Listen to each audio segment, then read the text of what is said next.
What's up, everyone? Jimbo here. We got Neil. Hey. We got Danny. Hello. Welcome to another fine episode of Ashes Among Us on this lovely Wednesday here we're having in Salt Lake City. A little bit out of our norm. Actually, we normally broadcast on Thursdays.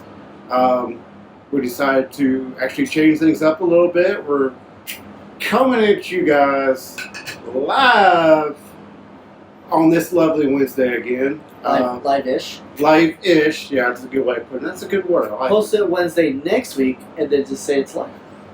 it. See? Not just a hat rack on that guy. So, Neil, I'm getting ready to light up the cigar for tonight. Alright guys, I'm excited. I need to cut. Okay. You guys have cut yours. Jimbo's got this fancy V cut. And I don't know about you guys. A V cut's my favorite. It is. When I first started smoking, I had a friend who argued to me that like a V cut gave you more surface area from your cut, so there was like more flavor. I think it's bullshit, but nonetheless, I like the idea. I want to say this, okay? I'm a guillotine guy through and through. I've never owned anything but guillotine cuts. Can't stand punches. I like a nice open draw. Yeah. This feels like a guillotine in my mouth. It's nice and smooth. I'm not getting that too much resistance. I'd go with 90% V cut just because I like it because it's a perfect cut 90% of the time.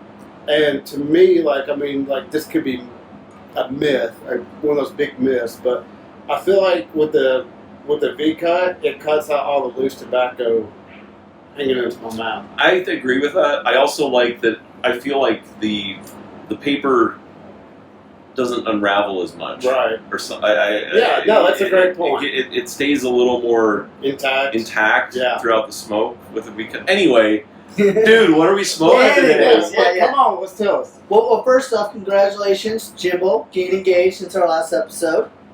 Thanks, man. Yeah. I appreciate that, homie. You know? Yeah, that's a big deal. Yeah.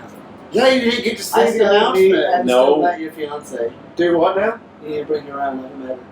You all need to meet her. She seems really nice. That does Everything I've heard, she seems amazing. So, actually, it was so hilarious. The most random day of the year.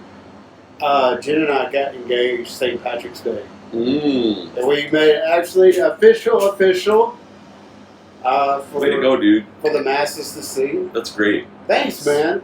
So we are planning our wedding. Going to be right here in Utah. So we're excited. I'll bring cigars. I wouldn't expect any less. Something tells me there'll be plenty of cigars. I'm sure there will be. Okay, so anyways, we're dying to know. To the cigar. So I'm really excited. This cigar is special for me. First off, it's my favorite Headley Lancero. And this is the first original batch of Headley Grange. Let's tell folks what a Lancero is, if that's not. Yeah, so Lancero, I think, is traditionally what? 7 by 38. Yeah, that's what I was going to say. Or 7.5. This one's 7.5 inches by 38. Right. It's a long, skinny cigar. Some people that are newer cigars think that it's a little feminine. I don't know if people still think like that. Like because it's skinny. More narrow. When I started smoking cigars, there was kind of like this male ego thing, like, oh, I need a big fat cigar. I remember my first cigar, I want a big fat cigar. Right. And then I started getting the Coronas. And it's silly, you know. When I see like a woman smoking like a Corona, I'm like, oh, yeah, that's a special cigar. Wow. Coronas are my favorite Vitola, but a Lancero is probably tight actually. I just like the narrow ring gauge. I like the stronger flavor, the density of the smoke. The thing about Lanceros, they do sometimes need to be relit because they don't have as big of a cherry. Where Corona doesn't have that. Right. That's why I also like Coronas. But I do like narrow. Well, the good thing with Lanceros too is what a lot of people don't realize. Like, I tell people, don't let the ring gauge fully or draw you off by any stretch of the imagination, because with Lanceros there is still a ton of tobacco packed in it. And it's strong. It is strong, yeah. I mean, Lanceros are perfect because with Lanceros you're getting all of the rich flavor tones and nuances because of the binder, the wrapper, the filler with the ratio of tobacco. There's a lot of tobacco packed in these, more than anyone would think, you know what I mean? Well, to that note, so like I said, I love these cigars. It's let me introduce it. It's the Headley Grange by Crown Heads. And this is when they first came out. I don't know if this was the original batch, but I do believe these have been sitting in the humidor for 7 years now. Really? Yeah, these have some age. And I have a box at home of the Coronas, the shorter ones that I think they're like 48 ring gauge. Same year, same shipment year, and this is almost right off the bat about twice the strength. It is. So the Lanceros definitely don't assume skinny with weak. Right. Oh yeah, this is not weak at all. Well, one thing I like to do when I'm trying to blend is I'll get like a 54, then the Robusto, like get the Toro, the Robusto, the Corona, and the Lancero. That's kind of like if those options are available, I'll try those options and see what I like more with the blend. Speaking of blends, this is they're made in Dominican Republic, I believe, right? Yes. Right. By EP Grill, but it's Ecuador, Sumatra wrapper, and then Nicaraguan filler and binder. And in classic Crown Heads, it's music related. This one's really cool. It's the Drumstick. So Headley Grange, for you guys that don't know, Led Zeppelin recorded an album in this really cool building. What was it? Like a church or something? It was a church. So was it a church? What? Yeah. So there's something. It's made it to they rented it for like a suburb. So the story behind that is, Led Zeppelin recorded the song "When the Levee Breaks" in this old abandoned church building. Yeah. So if you listen to the track "When the Levee Breaks," that drum sound, boom, boom, so that reverb from the drums, that was because of the acoustics of that building. Yeah, that's not a post-production reverb. Yeah, that's where he got that sound from.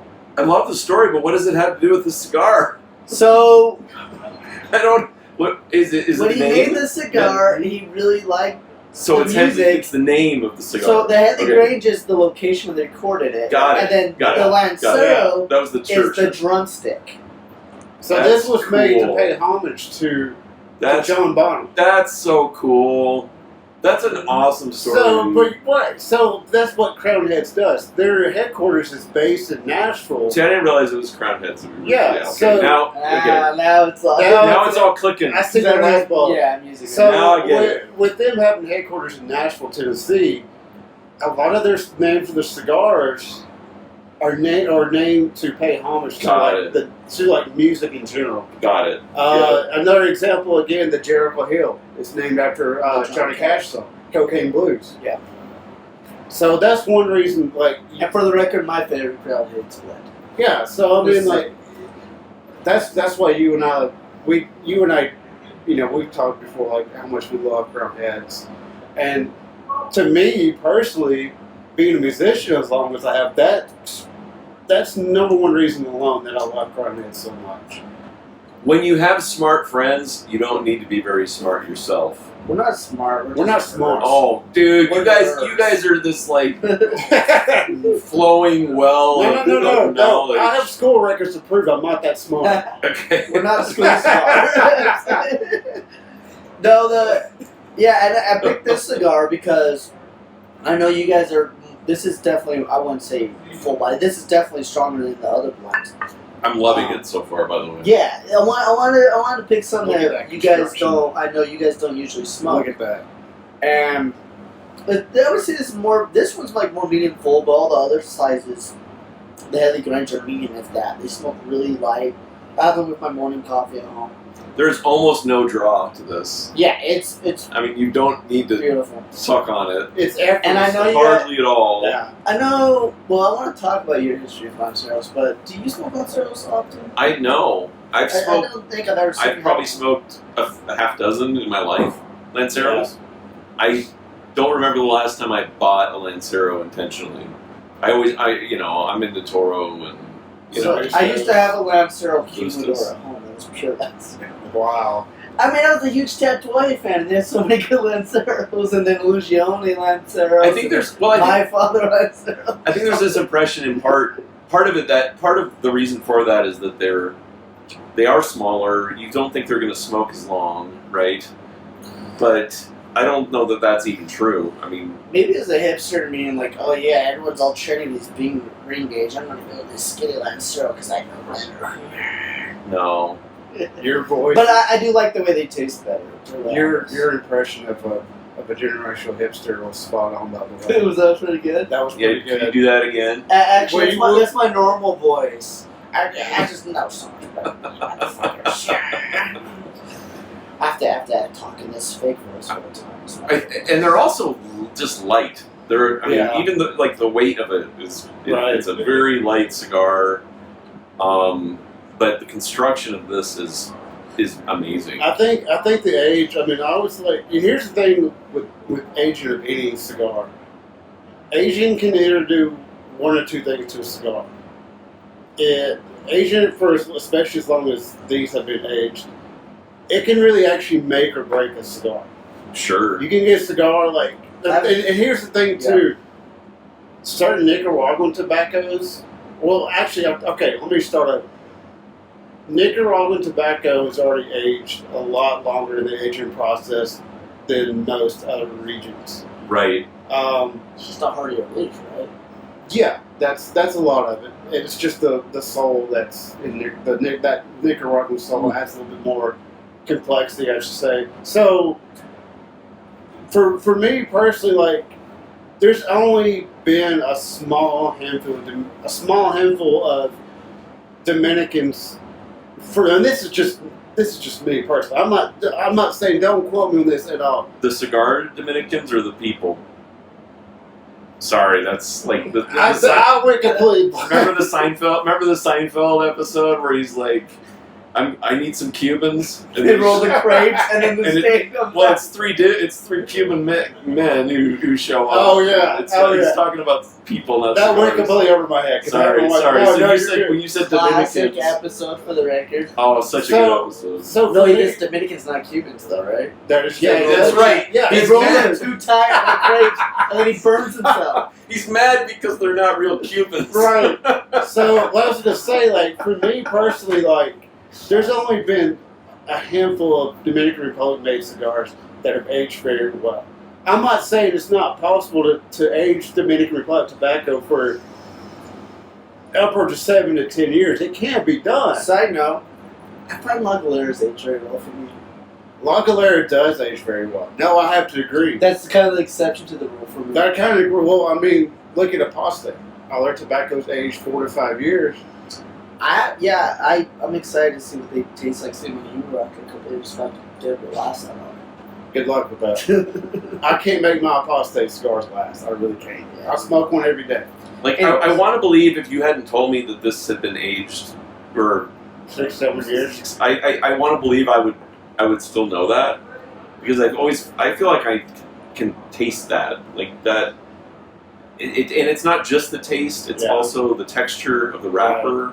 It's held together very well. You know, Is it not? it would be fun to like line up like 3 cigars and see if we can tell how long they were like and which was aged the We should do an longest. episode where one person picks the cigars and then the other two have blind tasting it. So. That would be fun. That And would actually we be should a lot start of fun. doing that. That would be way fun. Do that like That would be every way Yeah, third, that would every be cool. we'll do an episode. We'll go in a round. So every 4th episode. So we'll go 3 episodes where each of us pick a cigar, and then we'll do an episode where Jim will pick cigars for me and Danny to smoke. And Do I smoke the same one? Yeah, but you know what they are. Oh. Or we get like Lindsay from the Habit. See, like I would never. If you put a cigar without a wrapper on it, it's very unlikely I would be able to tell you what it is. I'd be able to tell. I would have some idea. But honestly, too, that's the fun of it. I've had some Okay, luck. okay, actually, so- in the past. So we could do this with blinds. We could do a blind cigar thing, where we each not only do we have to say what kind of cigar is it, we also have to guess the origin of the leaf. Yeah. Guess the blend, Guess the blend. the brand, The brand. I like it. and the age. Oh, there you go. I like it. And we're gonna we're gonna bomb, and it's gonna be embarrassing. What the fine age of did it ship fresh, or has been sitting in your personal humidor? Not how long it was aged in the factory, because we can't verify that age. Yeah, well, there's no way to actually. That could be verify marketing, and it could be real. So actually, there's. So how long has it been in your? Right. I don't know if I have that much, like So, 3 cigars. This is actually just a plot to raid Neil's humidor. Hey, take it easy. and he kind of messed up too because he showed me pictures of his stash. Oh, those are all gone. That was an old stash. I smoked every one of those. This is my face, my disappointed face. There was a bunch of old good So stuff. actually, something really cool. Nobody's more disappointed about your face than we are. Am I right? So actually, so you talk about the blind tasting. I actually have a really dear good friend of mine in Buffalo, New York. He runs a shop called Nickel City Cigars. Super guy. Nickel City Cigars. It's in Buffalo, New York. He's a super guy. He's a former veteran. He's the owner and operator of the shop, and he specializes in all boutique brands. So he does something really cool. I think I want to say it's like 40 or $50 a month. It's a subscription service that he has through his shop. It's a blind Tatuaje tasting club. Really? It's really cool. So it's 3 different Tatuajes. Could be regular production, could be super limited, could be super rare. He does the Corona, that like opens it up to like 10 different blends. Well, exactly. So, or if he does the Lancero, like he's had so many. Right. Dude, so what he does is you do the subscription through him, through the shop. And I can't remember, it was like once a week, or once a month, once a week, something like that. Or I think it's just once a month, something like that. But anyways, so they do a live, like virtual Zoom, like a conference. They call it a HERF. A HERF? A HERF. Okay.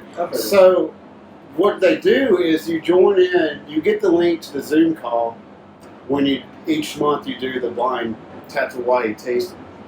You all participate live on that Zoom call, and you try to guess each Tatuaje. Cool. And he does some perks for guessing the correct blend, but it's a really cool experience because I feel like what he's finding out is there's a lot of guys that may know Tatuaje, but may not know that particular blend. Yeah. There's been so many small batches of Tatuaje. There really is. I mean, we talked about that before. I mean, we were looking through my old stash from like 5 years ago to then, Yeah. and I'm like, oh, I forgot they made those. Those aren't being made anymore. Holy shit. The collaboration. Imagine if I actually kept on. So, Right. So the one that really caught my attention, that's actually a really good cigar that there's a lot of Tatuaje fans don't know of, is the collaboration he did with Henry Clay, the Henry Clay tattoo. The reason he did that collaboration with the Henry Clay factory is because in an interview, he revealed his very first cigar he ever smoked was an old Henry Clay. So it's actually really cool to come back years later. You're the CEO of Tatuaje Cigars, and you do a collaboration with the company, the first cigar. I remember he talked about it. I think in those interviews with C. Draper. I can't remember what it was. There's some great YouTube interviews that he would do. He goes into that in depth. Anyways, I want to bring back to this cigar. I'm curious what you guys' taste are. I am loving it. Loving it. Yeah. All right. No, I'm excited. I kind of think I would love to always end these with we give 1 to 5 stars. Yeah, we should give our personal rating. I like that. Even if it's just like a personal preference thing. Right. And I was thinking, this is 5 to me. I mean, are we doing like 5 out of 5? Yeah. 5 stars. Whatever. Okay, you can rate on your own personal skill. But I mean, 5 stars it's easy. Yeah. I just so far this is going to be very high on my list. This one, I love this cigar. So, you can't get them anymore. So for me, thanks for introducing us. A cigar that we can't find anymore. Thanks, buddy. I know, I'm like so sad, but I don't have one more of these. Bring me Yagua next time, why don't you? No, you bring me one of those. Y'all got them all before I I'm could get any curious more. what flavors you guys get out of this. So I want to start with. I was kind of wanting to go off what Danny said. I'm kind of with Danny. Like, well, I'm two sides of the spectrum on this. So I want to hear your history of Lanceros. Too. So easily, way before I moved up here to Utah from Alabama, it was not uncommon for me to smoke a lot of Lanceros. Excuse me. I had a few favorite Lanceros that were always in a pretty consistent rotation for me. One of them actually being the Oliva King F Lancero. Oh yeah. All Lajero. That's one of the few Talk about Lanceros. Holy cow! Yeah. And I was getting those back home for like $6 a piece. It was and here's the thing with King. They are a lesser known brand. They were basically that part of the Oliva umbrella was made to be more economical price line of cigars. That was just supposed to be like the stronger. Well, they are made with a lot of Lajero, but they're also made they're from what I was getting back home, they're always in that sweet spot of sometimes $5, $6, maybe $8. Yeah. But they did specialize in a lot of the Oliva Lajero tobacco. The KNF, like I said, that was always a regular rotation for me. How limited is this, really? It was limited to 1,000 boxes. Well, and then another release, and I don't think it's intended to be limited, but they just doesn't seem like they really make them that much anymore. Man. They're all this whole line is discontinued. No one in Utah carries them that I know of. So if you see some in Utah, I think Beehive has like. I'm gonna go to Beehive and buy what's left. You know what? I like it that much. You know what? It's going to be hard for me not to go back to work and grab the last few. I'll race you guys there. What would you I'm not telling you. I'm calling sick. so to answer your question, Neil, there's an herby I thing. can feel that. Yeah. There's a lot of pepper, and I usually hate that. By the way, I don't like a really peppery, spicy cigar. This is not spicy. Yeah. But it is peppery. Yeah. And I love that. Well, like black pepper. Yeah. Yeah. It kind of hangs in the back of your throat. Oh, it's such a good flavor. Like for me, I get like this earth underneath that like kind of brings the pepper down, and then there's a sweetness with it. So I get a little bit of caramel, and then on the natural palate, I get like some graham cracker kind of like a sweet bread. Graham cracker. So for me, the last Lancero I actually smoked before this one was 2 summers ago, and I was on one of the it was like a private cigar auction group on Facebook, and people would run like these Powerball auctions. You could buy like spots for like sometimes $7 a spot. So a buddy of mine actually hosted one of the Powerballs. I'm like, I want to. It's a good way to get addicted and like start losing money real quick. Anyways, he posted up a 5-pack of the Lost and Found Cookie Monsters, which so if you're into cigars, I mean, obviously you've been smoking for cigars for a long time. You know Lost and Found, Matt Booth, owner and operator for More Than One. The Lost and Found was kind of some collaborations that he did over the years. And this Cookie Monster Lancero was one of the hottest and hardest to find cigars on the market until it reached Bovada Cigar Club. So anyway, I bought a couple of spots. I paid like $14 for 2 spots. And I was like, there's 10 spots there. What are the chances of me winning? Cool. I got 2 chances out of 10. If I don't win, it's $14. I'm not too worried about it. So at like 9 p.m. that night, he posted results of, he screenshotted the Powerball in the drawing. One of my numbers was the winner. Woo! So he sent me a 5-pack of the Cookie Monster Lanceros, and I smoked one the day I got them in, and I was like, wow. But you have, It was a really good Lancero, and it was. haven't you told us though that you are not a big Lancero fan? Yeah, and that's what I'm saying. Like, so say why. So let me get to where I was going. Okay. So Sorry. no, you're good.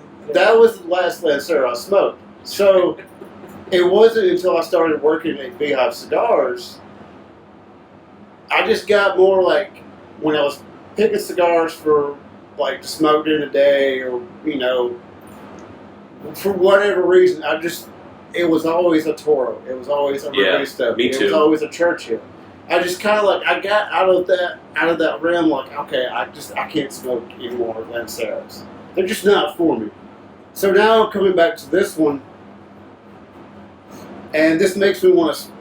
Not only do I really enjoy this one, this actually makes me want to get back into Lanceros. I'm with you. It's a different smoking. Look at that. Thanks, my day. It's a different smoke. It's a different smoking experience. It is. That's what I like about it. Is that I'm always looking for variety. I'm always looking for something new, and I kind of let Lancero fall off my radar. You know what I mean? Yeah. But it's totally different smoking experience than what you would get from a Robusto or something. I would say for me, like I like my Vitola variety just as much as I like my blend variety because it is a different experience. Like I do enjoy I don't really go to the 60 ring gauge often. I have some inches at home, some EP Krill inches, but I'll 56 ring gauge is common. Some 54 Churchills, yeah. Well, I think the Desert Apostate's 54. It is. Yeah, I smoke those all the time. You know which one you actually should try? But I go like Coronas, and I go Toros are always in the mix. Corona Gordas are one of my favorite Vitolas. But I do I always have some Lanceros in my. And then I like the small petite cigars, especially with the weather. The little petite Coronas, yeah. Quick dog walk cigar. You should try the new. Actually, both of you. But. Both of you need to try the new Aganorsa Supreme Leaf Double Robusto. That's actually one of my #1 cigars for the last year. The Corona Gorda Supreme Leaf is actually that size particularly. That is like my #1 go-to. But I tried the new Supreme Leaf Double Robusto. It's a 5x54. It's a game changer. It is a game changer for sure. I'll have to try it out. I remember it was. I think it was Zoom call. Speaking of Zoom calls, coming back to Lanceros, I believe it was Hochiblanco. It was during the pandemic. Yeah, that whole era. Wait, you're talking about the black bag? Yep. I know exactly what it was during the black bag Zoom call. The palindromes. Yeah. So anyway, we were on the Zoom call with him because we couldn't have events or anything. So Zoom calls were kind of the thing to do at the time if you want to smoke a cigar. And he was talking, and I think it was actually his son talking, who was also really involved in sorting. I mean, not Lair cigars, check it out. But he was talking about Lanceros, and they don't make a lot of Lanceros, and he was talking about them. And he was saying like they're very strong smokes because it's so condensed. Right. They have to smoke them slowly, and most people don't like to smoke that slow. Right. I find I tend to be a slow smoker, but I think it's because I talk so much. I don't. Get distracted. I mean, look at. Yeah. Holy cow! Let's all compare. Bring cigars in. Yeah. See, I'm a slow smoker. I'm a fast smoker. I'm a moderate. There we go. I'm going twice as fast as both of you. Maybe that's why, like I never knew that before, and I was just like, maybe that's one reason why I seem to enjoy Lanceros. It's because I smoke so slow to really get the cherry going on a bigger cigar. Right. But Lancero just seems to match my pace. Here, do that again. I forgot to switch the camera. So there we go. That's awesome. So, and I'm actually kind of like curious because first of all, the palindromes, if you don't know about those are actually really good cigars. I'm surprised how they made them a regular. I can't imagine how good that Lancero was in the palindrome. Oh, it wasn't an outro. He was just talking about it. Oh, okay, got it. I thought you said he smoked. No, it wasn't Lancero. Those are great cigars. Then. They do have some smaller ring gauge cigars. They're just not Lanceros. Gotcha. They do have some smaller. So I talked about this before we started broadcasting, but I kind of keep up with the change of pace of things. I don't want us to keep talking about different topics. One thing that I really want to touch on, because I know there's probably a lot of people that will be watching that would probably like to hear about this. I want to talk about the recent passing of Taylor Hawkins of Foo Fighters. Okay. You've heard me Oh, talk dude. endlessly. I have never met a Foo Fighters fan like Jimbo. Yeah. I didn't even know that the new album was out until you told me about it. Yeah, if I'm sure a lot of you probably read over this past weekend about the recent and sudden, untimely passing of Taylor Hawkins, the drummer Foo Fighters. I guess it's easy for me, being a musician and actually being a former drummer, moving to bass, having that under my music, resume. That hit me hard. That hit me hard.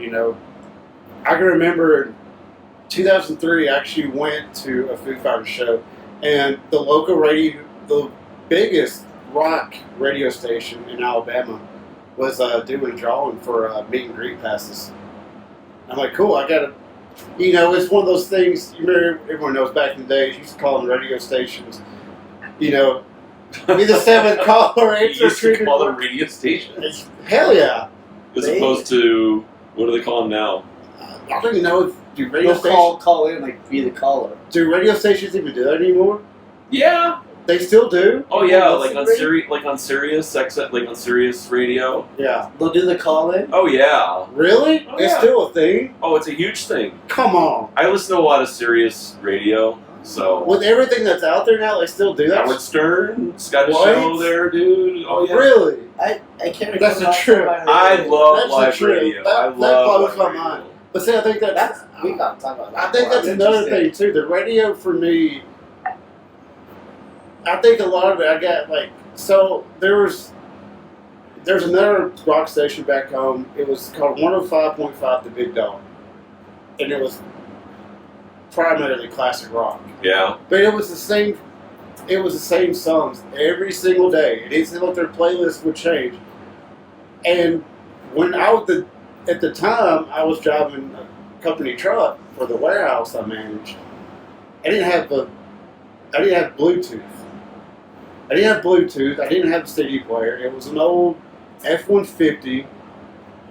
Until they gave me a brand new truck towards the end of the last 3 months I was there. Then I had Bluetooth, so that worked out well for me. But I could get in my truck to go drive to the job sites, and I could almost 100% accurately name the next song that's going to be played. Because that's how bad it was. They played That's the most same- radio stations. So that killed it for me. So going back to, that kind of ties in, just going back to the Foo Fighters, gosh, I can remember just being in, I don't know, probably 5th grade when Foo Fighters came out with their debut album. And Dave Grohl, and if you know anything about Foo Fighters, you know anything about their history, Dave Grohl actually single-handedly recorded and tracked every single song and wrote every single song on that debut album. Okay. That was pretty much his only solo album as an artist. Got it. So it was like he wrote, produced, and recorded that album as his demo. And then he recruited the best musicians to come together. So not to be insensitive, but how did he die? So from what... Because I hadn't heard. So from what the reports were saying, he had a heart condition that was a lot of based off some of his past substance abuse. And the actual last official report I did read stated that he had a lot of substances in his system Oh, still. that sucks. So,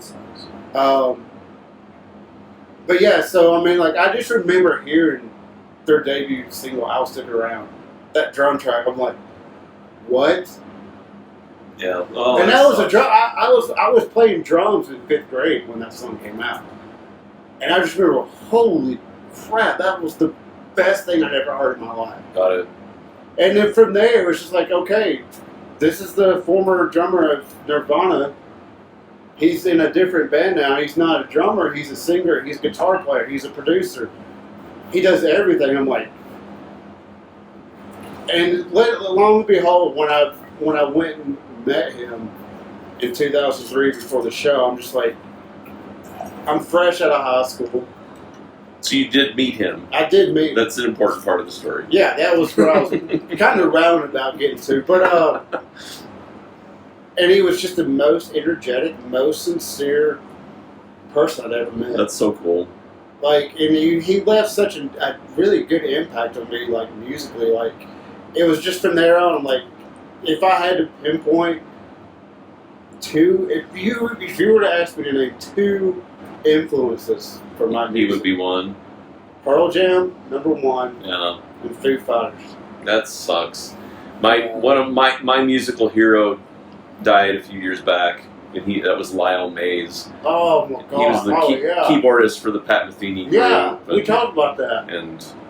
And that just, when you've got a couple of those heroes, And it's always too soon. and you lose one, It's always too soon. and we're gonna lose them more. Eventually. You know, as you get We're in the older. generation, yeah. You know, every day it seems like a new So, and some celebrity Right, passes away, and you're right. like, how old am I? No, it's true. I turned 50 this year. So Holy shit. I never thought that. Sucks. I never thought that. Yeah, I probably would have guessed Five that. oh. But you know, 5-0! but I really respect your musical taste because Pat Metheny. If I only First played of 2 all- at 50, I'm doing something. Well, you just keep a beard, and then nobody can Nobody see knows. the And I'm jealous chin. if you're 50 and you have absolutely no gray in your beard. That's I got a little bit. But anyway. But first of all, the fact that you know Pat, and I always say his name. I have been to, as a child, that was my. That guy is. I've been to every tour that I've ever been within a couple hundred miles. He's so I underrated. don't know who that is. He's a jazz guitarist, but Jazz. he's won like 15 Grammys, maybe But probably you know more. what's But really I'm gonna great look him about up Pat? after this, 'cause It's- I'm a big Jazz. I'll share some. I'll share some. You good know stuff. what I really, really admire about Pat is that he can play any instrument, Oh, he can, and he does. and he excels in every one of them. It's crazy how people can do that. Dude, he I mean, Dave Grohl. yeah, exactly. Well, Pat just he flies so under the radar, even for someone that's won that many Grammys, because he doesn't care. I thought of him mainly as, I mean, I was talking about Lyle Mays, but with regards to Pat, who I have met, Oh gosh, I'm jealous. there's what you were describing about someone you'd met who was enthusiastic and Yeah. positive Yeah. and just, I mean, like Pat Metheny's the most understated He dude, really and is. he's just a kind soul who just happens to be an absolute genius, in my opinion. But anyway. I wasn't trying to change No, you're subject. good because that goes in relation to what we're talking about. And you know what? I would even today, with this style and with this roots of playing, I would stack him with Stevie Ray Vaughan. Oh yeah. I would easily stack him Oh, with Stevie Ray Vaughan. there's no question. There's no question. He's one of the about it. greatest But, guitarists okay, so who ever and lived. even to me, I'm a huge Stevie Ray Vaughan. Yeah, me too. Like, if there's any track that I have to pick out of the 20-something years that I've played music, Pride and Joy was always was always like the high point of every show that I ever played. Pride and Joy. Because it's such a fun song You to guys play. played a cover. Yeah, I can't tell you. I can't name a band that we didn't cover. That's Pride pretty and Joy. cool. That's pretty So, cool. for Pat though, with his, even where he's at now, he flies under the radar as like a late generation Stevie Ray Vaughan. Yeah, His style, his tempos. I agree. Every scale that he's ever played, it reminds me of a lot of Stevie Ray's earlier blues. Because you know, Stevie Ray Vaughan stayed true between the blues. He has some jazz tones. He Right. has some southern rock. He obviously had the classic rock from day one, just with his style of riffs. But you know, if I were to put Pat and Stevie together, like listen to one after another, like listen to Stevie Ray Vaughan track, and then listen to a track from Pat. Like, their styles are almost very similar. You know Cool. what I mean? I totally agree. Like, oh shit. But that's the thing. That's the thing about him too. He doesn't care about being on the radar. No, he does it very quietly. Yeah, and that's all the respect in the world for him. When fame is like a necessary evil of being just talented. Yeah. You know, as opposed to that was what they set out to accomplish, was to be famous. Right. I mean, even Stevie Ray Vaughan's the same thing. I mean, like, I don't think that some of the best artists, you they just want to create.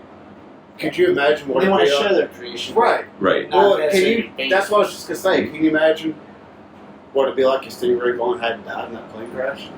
If he was still making music today? Yeah. He would still be selling out every show. Easily. Oh, yeah. Easily. And I think he would even stay with that same formula that he had before. It would be blues mixed with jazz, mixed with that southern rock, and all those roots of rock. It would be so just all across the board, and I still think if he was still alive today, he would be making some of the greatest music. I would still be a fan. That's for sure. So I want to say in a weird way, let me finish the explanation before you guys freak out. I'm a little disappointed in the cigar, but not for what you think. Okay, why are you disappointed? Because, so I have a box, like I said, of the Coronas at home, and they're light, in a good way. They're the perfect morning cigar for me right now. They actually really are. Did you say the perfect Mormon cigar? Yes, every Mormon should smoke one. Sorry. The perfect morning cigar. Morning cigar.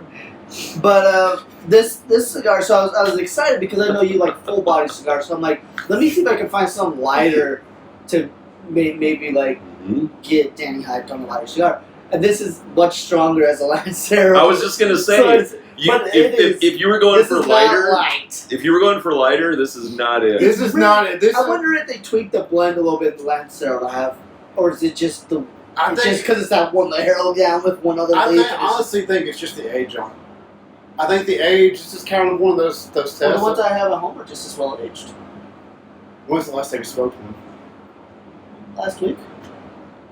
You know what? I smoke like one a week. I have half a box now. I try to savor it. If you don't mind, bring one for Danny and I, because I'm curious to try that now. Yeah.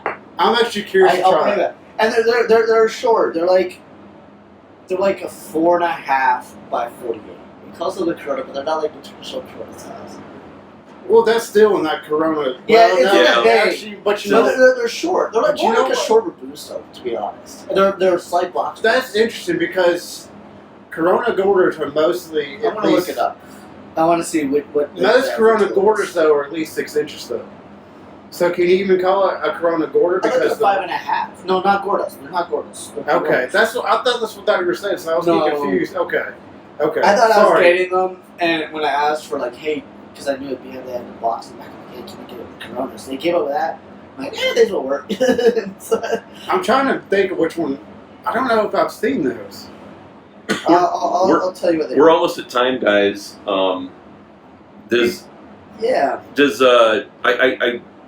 Official ratings, we know yours. 5. Absolutely. I'm going 5. I'm 5 on this. This is what I look for to cigar. Yeah, look, this is what to me makes a good cigar. You look at that burn line, almost exact,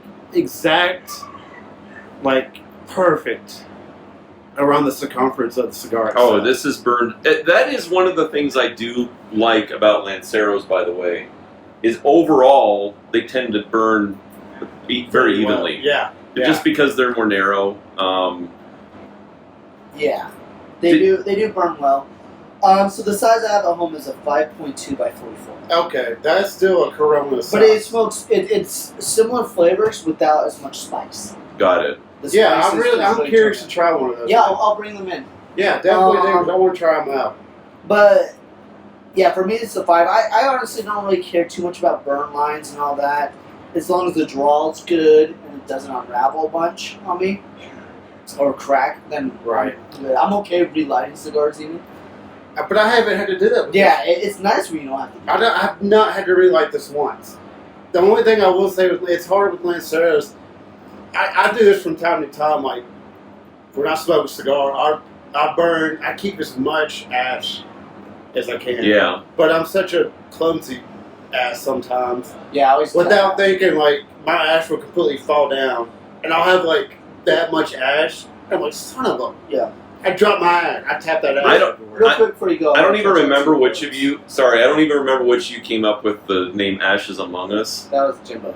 But the reason I liked it is because I instantly thought asses among us. I didn't dig that at all, but yeah, it fits. You know, I'm an ass amongst us, and there's We're all a little bit of assholes. asshole. Where we've all been an asshole. Sorry, Neil. Sorry, Neil. What were you That's going a to say? great thing. Yeah, I wanted to say this cigar, like for me, is what I'm looking for. It has flavor that's noticeable and distinctive. But It is It's distinctive. not just one note. I like There's the- different levels of flavor coming. I in. like the sweeter tones I'm getting from. Yeah, and I do find the flavor isn't the same at the beginning, middle, and end. Right. It kind of changes. It goes through a little bit of journey. That's everything I look for. And then the other note was, I want a little preview of what's on our next episode. Yeah. That's Danny. So the Headley Grange, highly recommended if you can find them. So I've been thinking of what cigar I was going to bring to the table. I am not 100% sure, but I'm pretty sure what I'm going to have you both smoke is I already know. a Leaf by Oscar, Sumatra, or Robusto, or Maduro. But I'll let you know when we record again. I love the Oscar. That's a regular for The you. thing is, It is. Yeah, when I worked at Beehive about 7 years ago when they first came out, I smoked them a bunch. I would sell and recommend them a lot. Well, But I haven't had them since they've done the reblend. I was going to say. I haven't had them, yes, so I'm you really definitely excited because I keep hearing good stuff. I'm really looking forward to that. It's my It's a favorite. good cigar, man. It's my go-to. And so real quick, story behind that, Jeremy Wolfson, which is our market rep.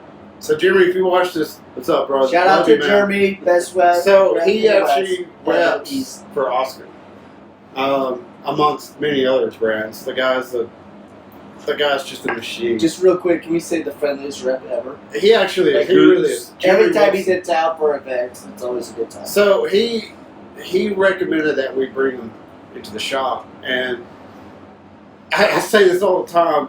If Jeremy Wolfson tells me it's a good cigar, it's a good cigar, and he hasn't steered me wrong yet. Because everything that he's repped for us and recommended I try, I loved him all. So Jeremy, again, when you watch this, love you, brother. You're the man. Keep doing what you're doing. Sweet.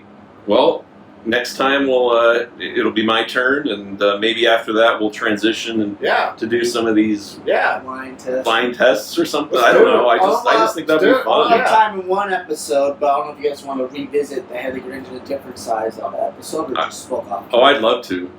I mean, we could. We can we say do it that. off I can bring camera, them in, do it on camera. It'd be interesting to see the follow up with a different Vitola because it is very different. Well, It's similar notes, but it delivers very different. I'm very happy. It's well done. yeah. This is a great well done. cigar. This a great is- pick. I honestly, I remembered I liked these, but I haven't had one of these in a very long time, and wow. And I'm done here. I'll be Mine's barely gone. going that You long guys are without- still going. So Yeah, I'm a slow ass. All right, Sweet. guys. Well, thanks for watching, everybody. yeah, we enjoyed it. It's always fun to be here for you guys. Check out our YouTube channel at Ashes Among Us. Click subscribe, like, share, and please, we're still in the beginning process of this podcast, but comment anything you want to, whether it's on YouTube or on I want to Instagram. know what the audience thinks of Lanceros. Yeah, and also what Oh, yeah. Vitola is. please, like, Good point. we're Yep. leaving that all wide open for you folks. We're open to any feedback you may have. So check our social media out, check our YouTube out, and comment anything you want to. Whether you like Lanceros, whether you don't, please tell us. We're always welcome and open to hear. All right? Have a good one. Peace Thanks, out. guys. Y'all be good. See y'all later.